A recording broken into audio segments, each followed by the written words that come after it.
والصلاة والسلام على أشرف الأنبياء والمرسلين وعلى آله وأصحابه أجمعين أما بعد.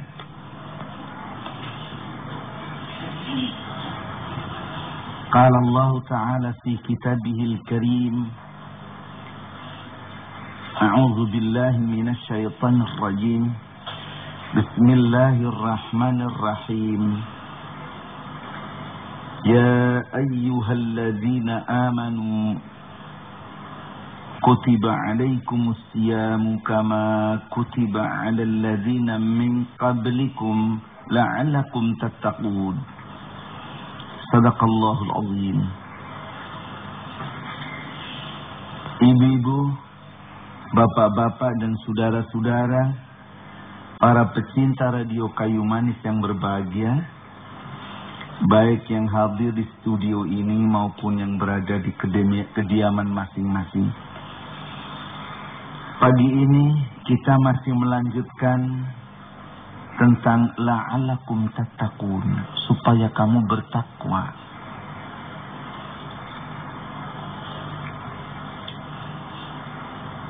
Kemarin sudah diterangkan bahwa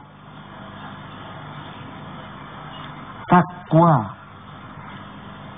produk puasa, intinya terletak kepada kemampuan dan kesanggupan menahan diri atau mengendalikan diri, atau agak jelasnya mengendalikan nafsu. Memang sebab puasa itu adalah melawan musuh Allah. Melawan musuh Allah. Siapa musuh Allah itu? Setan. Betul, Sa'is inilah. Sa'is betul. Musuh Allah adalah syaitan ini. Betul, syaitan. Syaitan. Nafsu itu sasaran atau sarana yang dipergunakan oleh setan. Nafsu itu sarana yang dipergunakan atau diperalat oleh setan untuk mempengaruhi manusia sehingga manusia terjerumus dari perbuatan yang mulia kepada perbuatan yang tercela. Itulah. Padahal makan dan minum, merokok, dan lain-lainnya itu menguatkan nafsu. Nafsu makan, nafsu lain-lainnya itu makan minum. Kalau nafsu naik menjadi kuat, nah begitu kan? Kalau menjadi kuat, ini potensial sekali untuk bisa dipakai oleh setan menjerumuskan manusia. Nah, puasa, otomatis puasa itu menenangkan nafsu. Menenangkan nafsu, ditenangkan nafsu dengan puasa itu. Nah, demikian ibu-ibu, bapak-bapak, saudara-saudara, para pecinta radio Kayu Manis yang berbahagia. Jadi, puasa itu memang mengendalikan nafsu. Sebab mengapa dikendalikan? Nafsu itu akan menaik dan meningkat kalau kita makan, minum, makin kuat dia. Tapi dengan adanya puasa, dia menurun. Nafsu menjadi sejuk, tidak hangat, tidak panas. Kalau panas jadi beringas. Ini ketawa berarti ngaku atau ngerti ya, atau ngerti begitu ini. Jadi atau ngerti. Jadi inilah. Jadi bab itu banyak melakukan puasa untuk mengendalikan nafsu ini. Demikian. Jadi betapa pentingnya puasa itu untuk mengendalikan nafsu sebagai bentuk takwa produk puasa.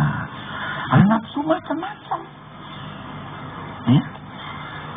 Kalau orang terus menerus itu membiarkan melepas nafsunya untuk berbuat semaunya, itu akan meningkat menjadi orang yang hirsun. Hirs itu tomak. Hirs. Ya, hirs. Bisahwatil butun. Tamak dalam syahwat perut. Ini ya.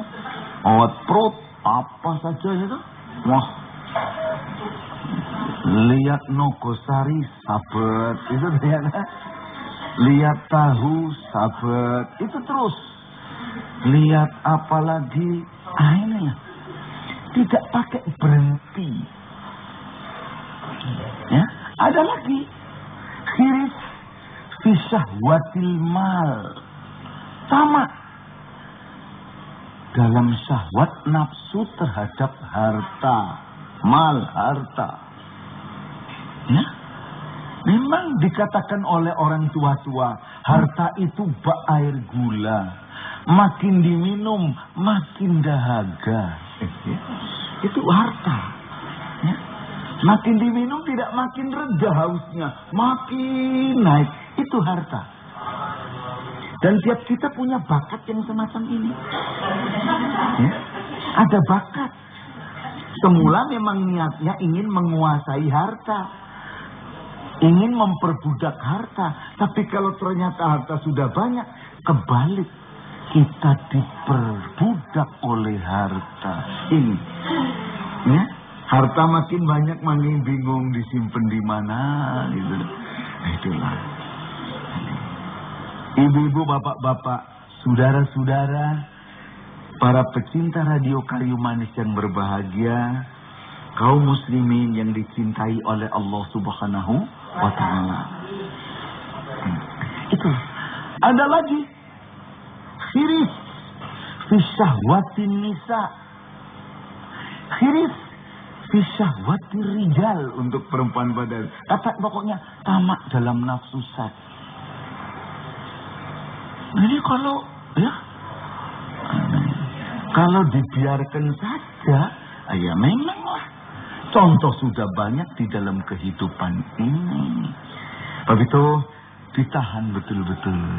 Puasa itu maka dilarang makan, dilarang minum, dilarang rokok, dilarang lain-lainnya. Ini ditertibkan.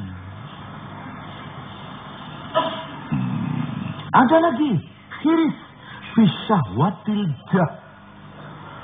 Tamak dalam syahwat apa? Syahwat jah. Jah berbangga-bangga. Ya. Berbangga-bangga. Itu jah. Pokoknya jah itu bangsa yang bangga, nonjol itu loh ya. Biar tekor. Asal ke sohor. Ini bangsa begitu tuh. Biar tekor anak asal ke sohor. Itu yang terkenal bahasa zaman bapak-bapak kita dulu. Anak Bogor.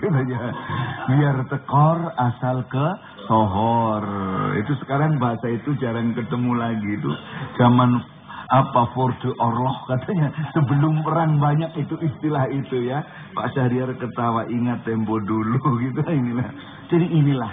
Ibu-ibu, bapak-bapak, saudara-saudara, para pecinta radio Kayu Manis yang berbahagia. Jadi puasa, produk takwa, produk puasa mengendalikan nafsu. Memang puasa itu adalah menurunkan nafsu, sebab tidak makan, tidak minum, maka daya kekuatan nafsu menurun. Di saat itulah setan sulit mempergunakan nafsu. Dijadikan sarana untuk menjatuhkan martabat manusia. Maka pada anak-anak ini yang datang ya, mulai dari Aji, kelas berapa Ji? Kelas 1 SMA. Ya, ini anak-anak sekian ini ya, kalau punya mau dikendalikan, ya, kendalikan, berikan pada Yul biar tambah gemuk. Ya Yul ya, kendalikan Yul ya. Kasihan Ferry kepencet dan inilah. Jadi inilah ya. Baik, ibu-ibu, bapak-bapak, saudara-saudara yang saya hormati, kalau mau apa-apa hendaknya dikendalikan ya. Ini Yuli juga ya. Yuli Firdaus. Hati-hati adikmu dua ya, kendalikan semua ya. Hidayat lagi semua deh, kita ibunya bapaknya kendalikan. Lo maksudnya apa? Kalau kita punya apa-apa, milik apa dikit-dikit yang membutuhkan, tidak hanya kita, anak-anak kita juga masih membutuhkan. Kendalikan ya. Nanti jalannya tidak ada lain, berpuasa, banyak puasa. Sebab itu di samping puasa wajib ya, begitu berbuka satu hari raya Idul Fitri, masuk tanggal 2 sudah mulai puasa 6 hari Syawal ini. Di samping itu masih ada puasa lagi Senin, Kemis, tengah bulan gitu kan. Ini untuk meredakan. Tuh. Ya, memang lain orang yang puasa dengan yang tidak. Dan kecuali dengan jalan puasa, cara mengekang hawa nafsu ini yaitu hindari makanan yang banyak bumbu-bumbunya yang merangsang. Ya. Apalagi umur-umur kita sudah umur ya 40 ke atas, itu daya pencernaan makanan sudah gak mampu lagi untuk itu. Jadi dikurangi yang merangsang ini. Ya. Dan lingkungan pergaulan, bacaan yang merangsang-rangsang ini hindari. Ya, tontonan hindari. Ya, inilah. Insya Allah, kalau kita berupaya demikian ini, kita akan sanggup mengendalikan diri. Apalagi kita masih jauh banyak prihatin, di mana bangsa dan negara sedang membangun. Untuk itu, salah satu cara untuk mencapai sukses cita-cita nasional kita, mengendalikan diri, mengendalikan nafsu. Insya Allah sukses. Lebih-lebih apa? Lebih-lebih pada hakikatnya suksesnya pembangunan ini tidak sekedar terletak kepada wujud-wujud materi yang nampak. Tapi rasa sukses itu sendiri hakikatnya ada di dalam diri manusia. Ya biar gedungnya banyak apa banyak, kalau orang-orangnya tidak puas, ulang kali saya terangkan berapa kali coba, itu tidak akan ada rasa sukses. Rasa sukses ada di dalam diri kita. Kalau kita sudah merasa cukup, ada rasa qanaah. Mengapa ada rasa cukup, rasa qanaah? Karena mampu mengendalikan nafsu.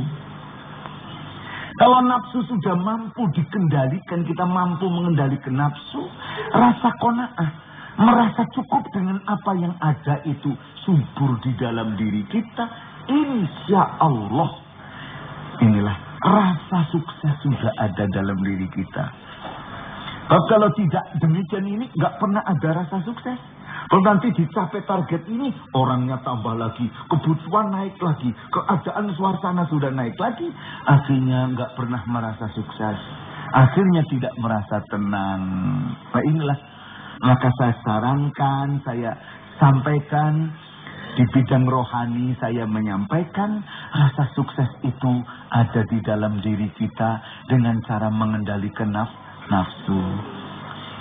Inilah ibu-ibu, bapak-bapak, saudara-saudara para pecinta radio Kayu Manis yang berbahagia. Itulah ciri takwa produk puasa yang esensial. Dari ciri takwa yang satu ini sebagai induknya, sebagai babonnya, akan timbul sifat-sifat mulia berikutnya, yaitu apa? Disiplin. Takwa produk puasa akan menimbulkan disiplin. Rasulullah sallallahu alaihi wasallam bersabda, yang menyampaikan firman Allah ini merupakan hadis qudsi, di mana diterangkan oleh Nabi bahwa Allah berfirman, "Was-saumu li wa ana ajzi bih." Was-saum, dan puasa itu li, untuk saya, begitu kata Allah. Wa ana ajzi bih, dan aku sendiri yang akan memberikan balasan puasa itu. Apa yang dimaksud bahwa puasa itu untukku? Supaya jelas. Ibu-ibu, bapak-bapak, saudara-saudara, ini hadis ini diriwayatkan oleh Tirmizi. Ibu-ibu, bapak-bapak, saudara-saudara, para pecinta radio kayu manis yang berbahagia. Puasa itu dikatakan untuk Allah, hanya untuk aku, begitu Allah mengatakan. Mengapa? Ingat, ibadah-ibadah lainnya itu berupa perintah untuk melakukan perbuatan. Melakukan perbuatan. Sholat, melakukan perbuatan. Sehingga nampak orang lain melihat. Kita bisa tahu orang itu sholat apa tidak karena nampak. Ya? Nampak sedang sholat, tadi ambil air wudhu, sekarang sholat, kelihatan. Begitu juga zakat, sedekah, nampak. Meskipun berikan dengan tangan kananmu dan upayakan supaya tangan kirimu jangan melihat. Minimal yang melihat orang yang diberi. Itu tetap. Apalagi orang pergi haji, ya. Wah, itu yang pergi 2 orang yang nganter sak kelurahan, ya. Oh, itu paling nampak itu, ya toh. Ini ya gimana ya? Kalau bisa ya ngantarkan sampai di rumah cukup, ya toh. Saya tidak menghalang-halangi orang mau berbuat baik, tidak. Cuma kadang-kadang ya, ini menimbulkan berbagai macam hal yang kadang-kadang ya tidak perlu terjadi hal yang demikian ini. Loh, orang ngaji tahu. Apa saja. Orang berbuat baik diperintah oleh Allah, ibadah itu berupa berbuat, melakukan perbuatan. Tetapi setelah puasa, justru perintahnya tidak boleh melakukan perbuatan. Ini. Berupa larangan melakukan perbuatan. Perbuatan makan dilarang.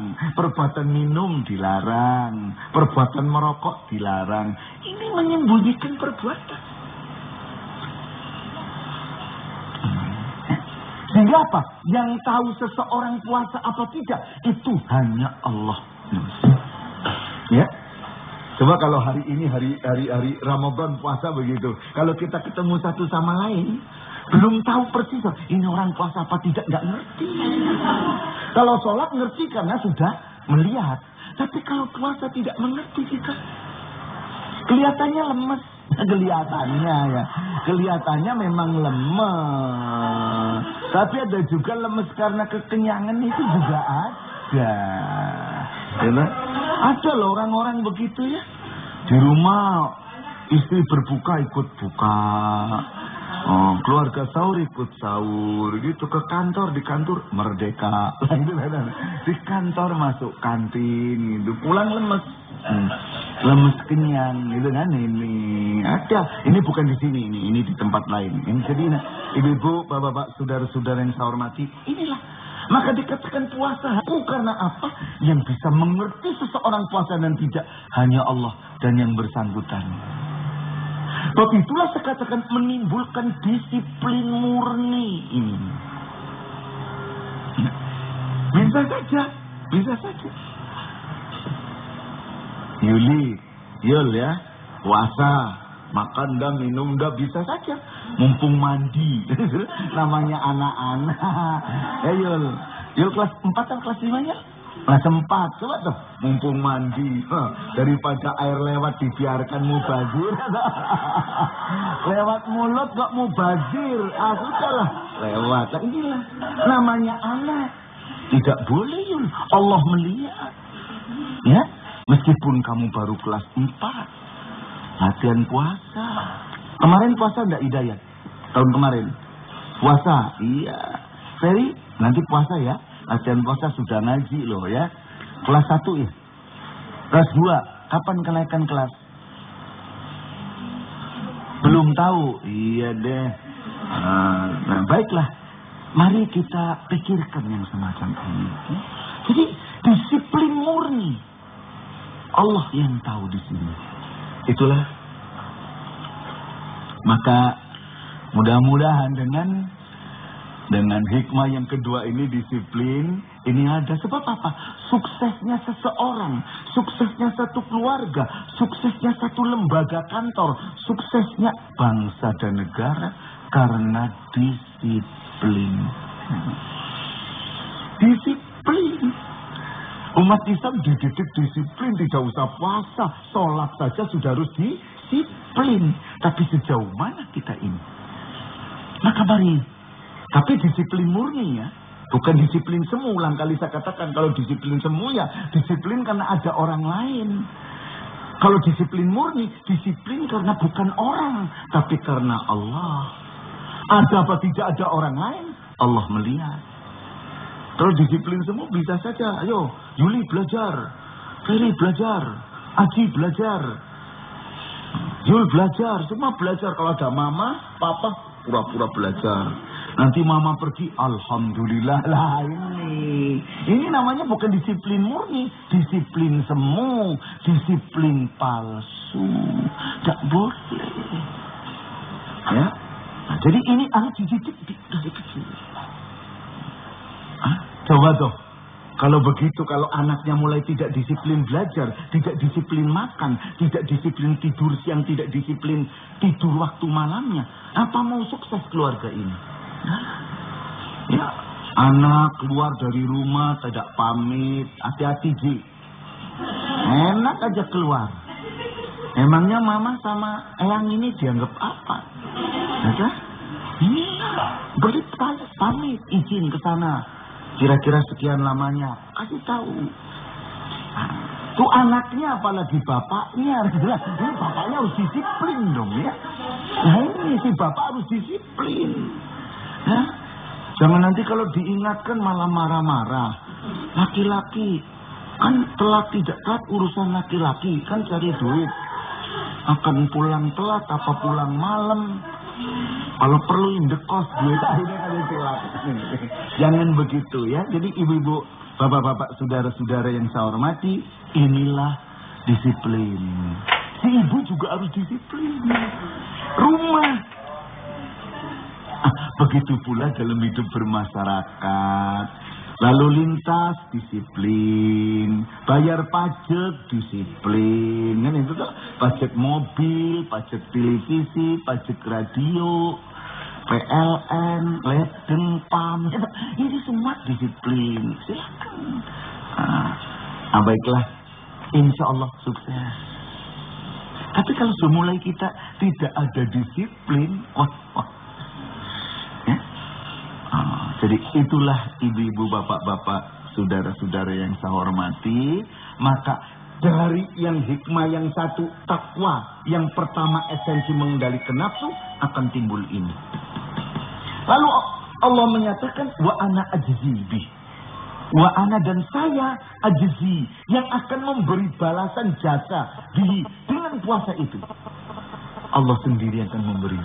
Mengapa? Karena Allah yang tahu persis. Orang biasanya orang ikut memuji, dia rajin ke masjid. Karena orang ikut memberi jasa. Karena melihat. Ya, tapi kalau puasa, orang nggak melihat, diam-diam aja. Ini maksudnya dengan mengatakan, aku sendiri yang akan memberi balasan, hanya Allah yang Maha Tahu. Baiklah, sampai di sini ya pertemuan kita, pengajian kita, taklim kita pagi ini. Insya Allah besok kita lanjutkan. Mari kita tutup dengan membaca Alhamdulillahi Rabbil Alamin. Wabillahi taufiq wal hidayah. Assalamualaikum warahmatullahi wabarakatuh.